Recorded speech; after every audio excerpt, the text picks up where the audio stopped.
Join us for the updated Audi A4 Allroad. Let's go!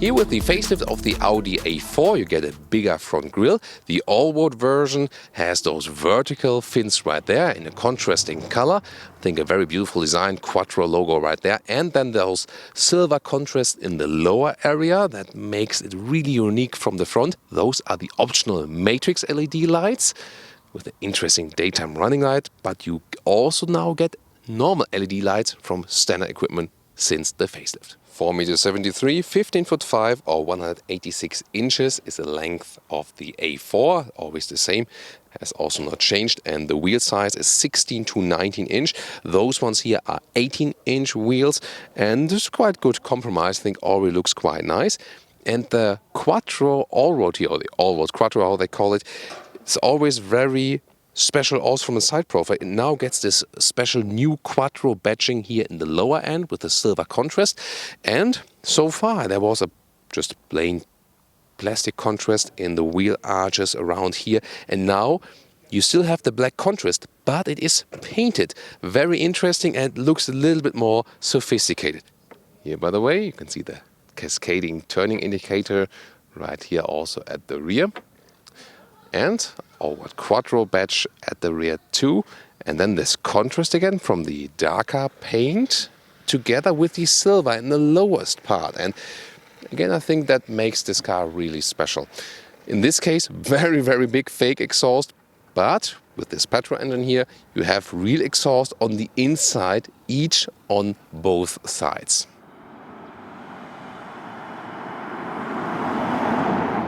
Here today we have a 2-liter TFSI with 245 horsepower, the top 2-liter petrol engine, but there are also other horsepower specs available, 190 horsepower, 150 horsepower, the smallest one also available then with a manual gearbox. And in the S4 in the US, you will still get the 3-liter TFSI with 354 horsepower, 4.7 seconds acceleration figure. Then on diesel side, there's a 2-liter TDI with 136 horsepower, 163 or 190, and then the 3-liter TDI with 231 horsepower, or the one we have already shown you, the S4 3-liter TDI with 347 horsepower, 700 Newton meters of torque, and 4.8 seconds is the acceleration figure right there.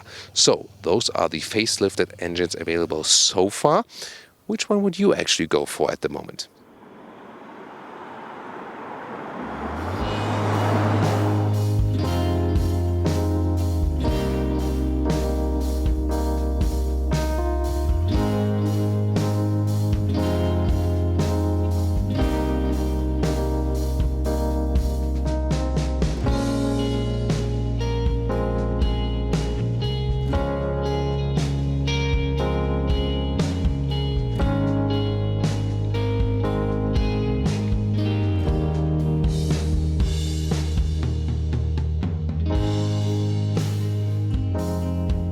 This is my favorite spec here with the matte wood.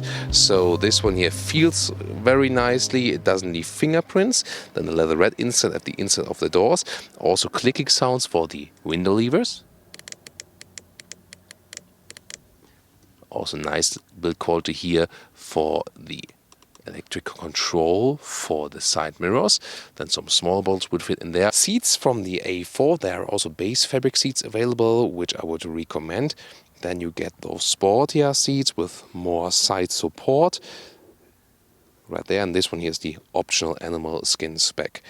So rest of the interior, first glimpse, and now let's get into the details. Seating position is actually quite comfortable.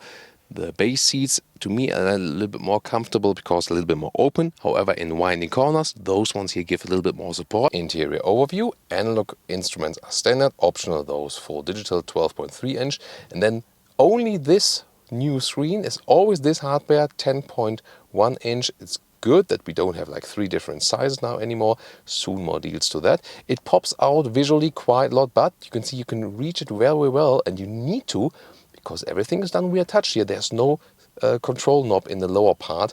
So while driving, those ones were quite handy, but then again, you can reach it very well to control it. Again, zoom to the details. Climate unit, I love that. Still available here. The head-up display is a useful option. You can see here the current speed, allowed speed, and also some GPS information, and very well to see. Yeah, analog instruments will also do just fine, but this one is of course somewhat cool, especially if you put the GPS map here all the way through, and then you can zoom in and out with your thumb on the left side of the steering wheel. That's pretty amazing. And you can also put some other information on here if you like, but the GPS will be the most useful one in this case. Infotainment system is quite easy to learn. You have this app view, and the things you use most will be of course the GPS right here with a very nice satellite view visualization. You do not get the GPS as standard, so the difference is they make the hardware the same, but then you can upgrade the software. For example, go for GPS or not. And it does a very good job in here. This one is the highest software trim, so to say. Apple CarPlay can be accessed right there. And then you can check it out here. It's also all the way over the whole area, so it's a nice integration. In the rear here, it's quite decent from the comfort. Of course, not the best overall from all cars, but in this premium mid-size segment, it's actually quite good. You also have some space left in front of your legs there. Electric hatch is standard for all A4 Avants or Estate. This one here, the Allroad, only available as an Estate. And you open the hatch either below the Audi logo. You can have a foot kick opening mechanism. This car does not have it. The S4 Avant that we had, that one had it.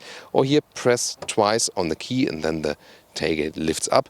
Beautiful job here with this cover, but probably most of the time you want to spend your time defending this or protecting this cover. Then here about 1 meter in width. I already put the measuring stick in here. 500 to maximum of 1,500 liters is the capacity. Here the normal length is about 1 meter and 5.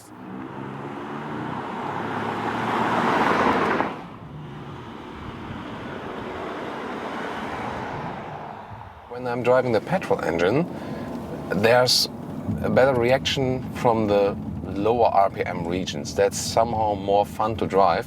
With the S4 diesel, you always had to use the manual shifting pedals to get it in a low gear.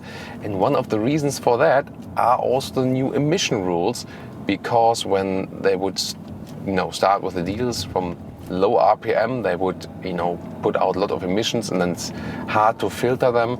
And indeed, the modern diesels, they are pretty clean now, but they also have to take some actions to keep them clean. Actually, and that is, for example, one of them, to limit them a little bit, or like with the gearing in the very low RPM regions when you get full throttle done. But here it's easier with the petrol engines. Even the petrol engines, they also have particle filters meanwhile. Always keep enough distance to cyclists, very important. So a lot of car drivers are also cyclists themselves. That's always gives you a better understanding then. Yeah, here we go, very clear. And this is, to me, then again, a little bit more fun to drive with the petrol engine, because it just gives you some more power from the very low RPM regions. The diesels are really a strong force when you are, for example, already on the motorway, have already picked up speed and then accelerate further, then all those Newton meters are kicking in, and then the diesel is also a lot of fun to drive. But again, especially for city traffic and so on, the petrols are a little bit more fun because they are more spontaneous from the get-go. You do not necessarily need the highest horsepower trim here for the A4, but of course it's quite fun to have this, this power now here on the hood.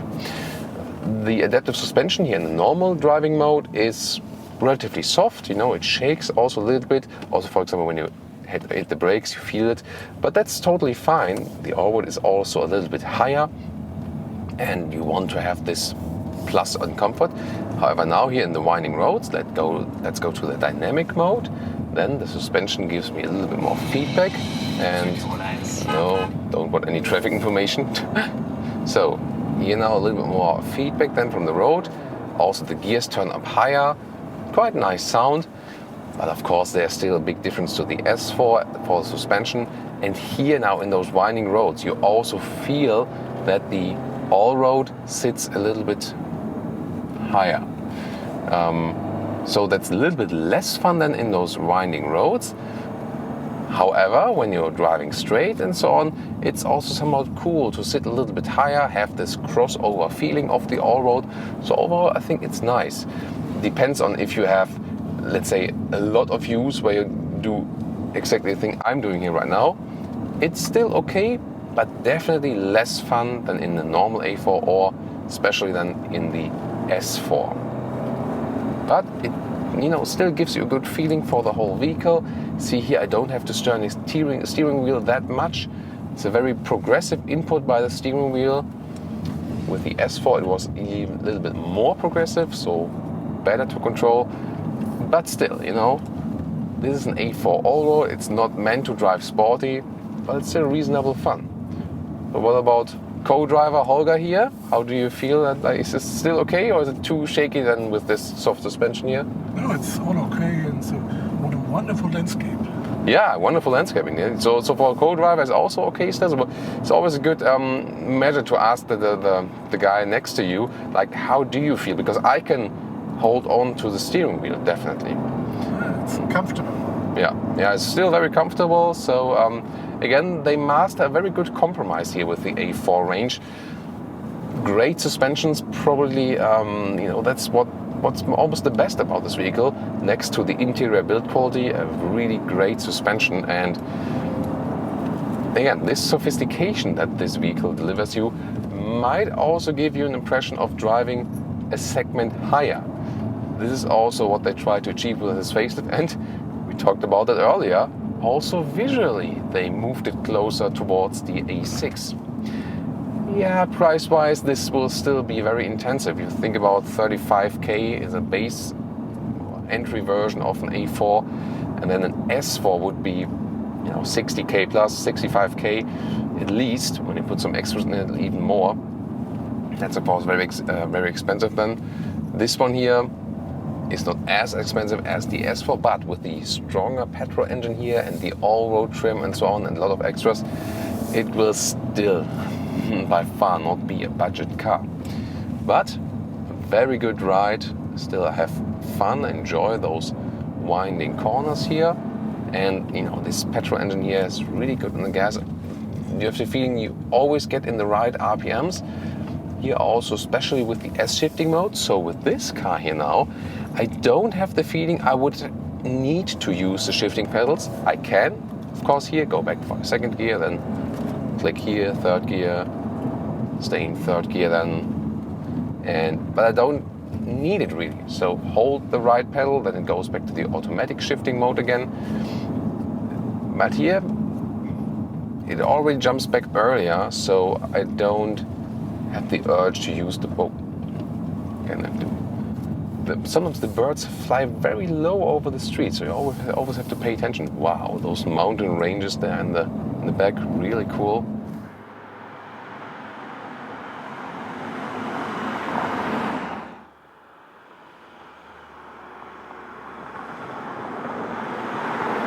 And now to our conclusion for this episode with the Audi A4 Allroad. The facelift has added more strong design elements, definitely front and also at the side. And the A4 Allroad is the one that actually looks the most different of all the different versions, because it now has those painted contrast wheel arches, and the accentuations here in silver are even stronger than before. Overall, a very unique one, the most unique version probably of this very model, and I think it does really fit to the vehicle, but would like to hear your opinion on that. On the interior, more the infotainment changes, especially with this big new screen. This is very well to use. Yes, you do lose this knob to control it while driving. That's the downside. Then again, everything is quite easy to control. That's the plus of this infotainment system. And also with those optional digital instruments, those are quite cool, especially when you want to check the map while driving, for example. In general, they are very high build quality. They do lack some animal skin alternatives in the high trim levels, but you get some base fabric seats, for example, which are doing a great job. Would advise you to go for those. And the driving experience, really very confident here with the softer all-road suspension that gives you this little bit lifted ride. It's more a crossover style then. It's not as sporty as with the others, especially not as with the S4 we've also driven, but still doing a very good job, very comfortable. And when you set to sport mode, it also gives a little bit more reaction. This one here, if you do not want an SUV, that's maybe too high or more, don't like the SUVs in general or something, but you still want something a little bit higher than with the normal driving feeling. So this is a very interesting compromise. What do you think? Please tune into the comment sections. Let's discuss this vehicle. And please also join our other Audi A4 facelift episodes or also some of the competitors. We will also link other videos in the video description and in the comment sections. Thank you so much for supporting us. See you next time.